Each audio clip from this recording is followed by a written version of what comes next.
Half marriage, the broken heart love भाग 1. एका आलिशान बंगल्याच्या लॉनमध्ये एक भव्य विवाह सोहळा सुरू होता. शहरातील सगळी नामांकित VIP गेस्ट या विवाहास खास आमंत्रित होती आणि सगळे वेळात वेळ काढून या लग्नासाठी उपस्थित होते. कारण लग्न कुण्या साध्यासुध्या व्यक्तीचं नव्हतं. लग्न होतं नामांकित doctor heart surgeon Devansh Desai याचं. वरात गाजत वाजत लॉनमध्ये आली. देवांश ऐटीत चालत स्टेजवर आला आणि आपल्या नववधूची वाट बघत उभा होता. काही मिनिटातच त्याची नववधू गाथा सरपोतदार समोरून चालत येत होती. लाल रंगाचा गोल्डन वर्क असलेला सुंदर लेहंगा, डोक्यावर सेम रंगाची नेट ओढणी जिच्या काठावर सुंदर नक्षीकाम केलं होतं, माथ्यावर मोठी बिंदी, नाकात लांब नथ, हरणीसारखे मोठे टपोरे डोळे, त्यावर जाडसर पापण्या, कोरीव भुवया, कपाळावर छोटीशी मरून रंगाची टिकली आणि गुलाबाच्या पंखुडीप्रमाणे असणाऱ्या ओठांवर डार्क रेड न्यूड लिपस्टिक, गळ्यात भरगच्च हिऱ्या मोत्यांचे दागिने, मेहंदीने भरलेले हात, त्यावर सुंदर स्टोनची बिंदी आणि पाठीमागे लाल रंगाचा भरगच्च चुडा, पायात छुनछुन वाजणारे सोन्याचे पैंजण, तिच्या पायाखाली गुलाबाच्या पाकळ्या पडत होत्या आणि आकाशून चमचमणारे तारे तिच्या अंगावर पडत होते. एका सुंदर राजकुमारीसारखी ती दिसत होती. ती स्टेजपाशी येताच देवांशने समोर येत तिच्यासमोर हात केला आणि तिने गोड स्माईल करत त्याच्या हातात हात देऊन हळूच स्टेजवर चढली. नजर लागावी अशी सुंदर जोडी दिसत होती त्यांची. देवांशच्या माईंनी त्यांना बघून त्यांचा लोभ करत हाताची बोटे मोडली. वधूवर लग्नाच्या विधी पार पाडत होते. गाथाच्या गळ्यात देवांशने त्याच्या नावाचं मंगळसूत्र बांधलं आणि भांगेत कुंकू भरलं. आता दोघेही फेऱ्यासाठी अग्निसमक्ष उभे राहिले. एकमेकांचा हात हातात घेऊन दोघांनी पहिल्या फेऱ्यासाठी पाय उचलले होते की स्टेजवर धावत त्याचा बॉडीगार्ड आला आणि त्याच्यात कानात काहीतरी सांगून बाजूला झाला. देवांश रागाने गाथाकडे बघत होता. गाथाला काहीच समजत नव्हतं. त्याने रागाने गळ्यातील हार तोडून टाकला आणि डोक्यावरील फेटा काढून खाली जमिनीवर फेकला. सगळे काय झालं या आविर्भावात त्याच्याकडे बघत आसपासात कुजबुजत होते. काय झालं जावई बापू? गाथाचे बाबा संग्राम सरपोतदार पुढे येत म्हणाले. तुमच्या मुलीला विचारा, देवांश गाथाकडे बघून अतिशय रागाने म्हणाला. संग्रामने आपल्या मुलीकडे बघितलं, पण तिचा चेहराही गोंधळलेला होता. देवांश असं का बोलत आहे हे तिलाही कळत नव्हतं. काय झालं देव? गाथा त्याच्या हाताला धरून म्हणाली आणि त्याने रागाने तिचा हात झिडकारला. दचकली ती. हाऊ डे यू, तुझी हिंमत कशी झाली माझ्याशी असं वागायची? माझ्याशी लग्न करण्यासाठी तू या थराला गेलीस? किती नीच आहेस तू, आणि म्हणतेस काय झालं? देवांश रागाने लालबुंद होत म्हणाला. देव, हा काय प्रकार आहे? त्याची माई त्याला खडसावून विचारत होती. माई, आता नाही, आता बस झालं. या मुलीने तुला गोड गोड बोलून तिचा हेतू साध्य केला. आता बस, देवांश म्हणाला. जावई बापू, अहो झालं तरी काय, जे तुम्ही असं चार चौघात आमच्या मुलीचा अपमान करत आहात? संग्राम हात जोडून म्हणाला. देवांशने लग्नाला जमलेल्या लोकांवर नजर टाकली आणि रागाने भटजीच्या हातातील माईक हातात घेतला. I am sorry ladies and gentlemen, आता हे लग्न होऊ शकत नाही.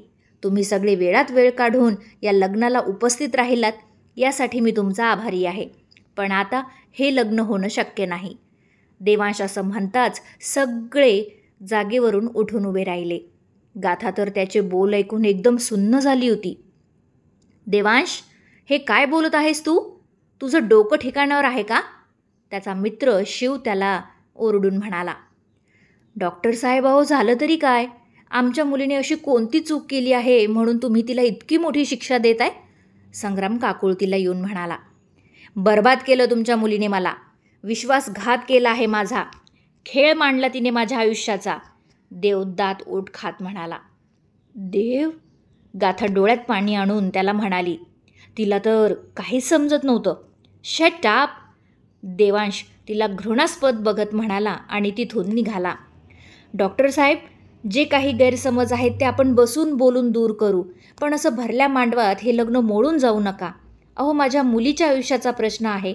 संग्राम त्यांच्या पाठीमागे जात हात जोडून म्हणाले. I am sorry mister Sarpotdar, माझा नाईलाज आहे. तुमच्या मुलीच्या कृत्याची शिक्षा तुम्हालाही मिळत आहे, पण आता हे लग्न कधीच होऊ शकणार नाही. मला माफ करा, देव म्हणाला आणि ताड पावले टाकत लॉनच्या बाहेर पडला. देव माझं ऐक, देव.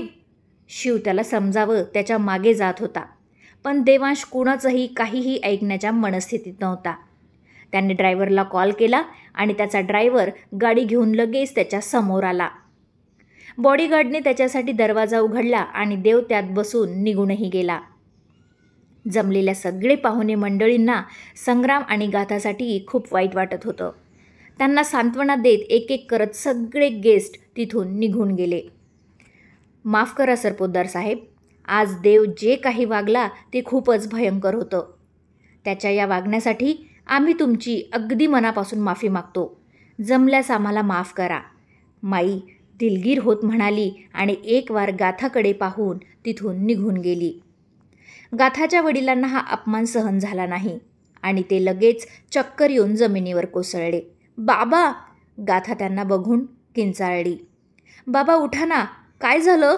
समीर, माया गाथाची मोठी बहीण तिच्या नवऱ्याला ओरडून म्हणाली. बाबा, काय झालं? कुणीतरी पाणी आणा प्लीज. समीर आजूबाजूला बघून म्हणाला. एका नोकराने पाणी आणून त्यांना दिलं. समीरने पाणी त्यांच्या चेहऱ्यावर मारलं, पण काहीच उपयोग झाला नाही. मग समीरने त्यांना नोकरांच्या मदतीने गाडीत ठेवलं आणि गाडी हॉस्पिटलकडे घेतली. बिचारी गाथा रडत तिथेच जागीच बसली होती. तिच्या मैत्रिणी तिला सावरत होत्या, पण गाथा मोठमोठ्याने रडत होती. सकाळपासून किती खुश होती ती. तिच्या स्वप्नातला राजकुमार, ज्याच्यावर तिने जीवापाड प्रेम केलं, ज्याला सर्वस्व अर्पण केलं, त्यानेच आज तिची साथ सोडली. भरमांडवात तिच्या प्रेमाचा अपमान करून लग्न अर्ध्यावरती सोडून तो निघून गेला. पात्रांची ओळख. देव देसाई कथेचा नायक, पेशाने एक नामांकित डॉक्टर आणि हार्ट सर्जन आहे. इरावती देसाई त्याची माई आजी. शिव त्याचा जिगरी यार, हमराज आणि पेशाने तोही एक डॉक्टर आहे. गाथा सरपोतदार आपल्या कथेची नायिका. संग्राम सरपोतदार एक मोठी हस्ती, त्यांना 2 मुली, माया आणि गाथा. समीर देशमुख संग्रामचा विश्वासू आणि मायाचा नवरा. लग्नानंतर घर जावई झाला, पण अत्यंत इमानदार आणि प्रेमळ व्यक्तिमत्व. समीर संग्रामला घेऊन हॉस्पिटलमध्ये पोहोचला. त्याने डॉक्टरांना आधीच कल्पना दिली होती. डॉक्टरांनी लगेच संग्रामला चेक केलं आणि त्यात त्यांना हार्ट अटॅक आला आहे हे सगळ्यांना समजलं. लगेचच त्यांचे ब्लॉक काढायचं ठरलं आणि त्यांना ऑपरेशन थिएटरमध्ये हलवण्यात आलं. समीर, बाबा कसे आहेत? माया पाठीमागून दवाखान्यात आली होती. रिलॅक्स माया, ते ठीक आहेत, समीर तिला जवळ घेऊन समजावत म्हणाला. कुठे आहेत ते? मला भेटायचं आहे त्यांना, ती रडत म्हणाली. माया, बाबांना हार्ट अटॅक आला आहे, डॉक्टर आहेत त्यांच्यासोबत, समीर तिला समजावत म्हणाला. काय? हार्ट अटॅकचं नाव ऐकून माया खूपच घाबरली. डोंट वरी, त्यांना काही होणार नाही, मी आहे ना, मी त्यांना काहीही होऊ देणार नाही, समीरसुद्धा भाऊक होत म्हणाला आणि मायाने त्याला रडत मिठी मारली. गाथा कशी आहे? समीरने तिचे डोळे पुसत काळजीने विचारलं. माहीत नाही, तू बाबांना घेऊन निघालास आणि मीही तुझ्या मागे आले, माया डोळे पुसत म्हणाली. समीरने लगेच गाथाला फोन लावला, जो तिच्या मैत्रिणीने उचलला. हॅलो समीर. जिजू, मी आशू बोलते, आशू म्हणाली. आशू, गाथा ठीक आहे ना बाळा? समीर काळजीने विचारत होता. नो जिजू, सारखी रडत आहे, बाबांजवळ जायचं म्हणते, आशू डोळ्यात पाणी आणून म्हणाली.